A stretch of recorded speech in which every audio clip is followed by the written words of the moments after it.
My name's Keith Gallier. I teach mechanical engineering here at NPTC Group of Colleges, and at Newtown College today we have received delivery of 3 brand new milling machines and 3 brand new lathes for the workshop for the students. So the machines that we've received delivery of today are a massive upgrade for us. The machines themselves are a lot more accurate and a lot more industry standard than what we had previously, and that will allow the students to get more of a industry feel within the workshop.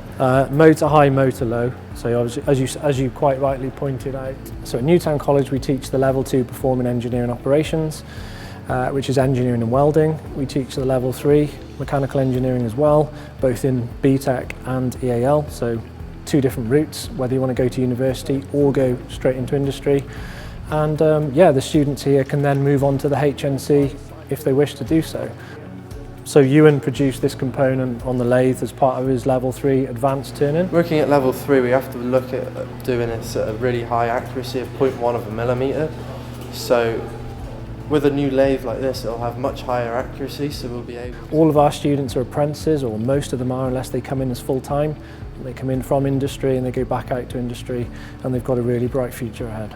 Okay, this is the level 3 advanced diploma group. They are in their 2nd year. They've been here at the college for 2 years. They're due to graduate in the summer, and I'm very proud of them.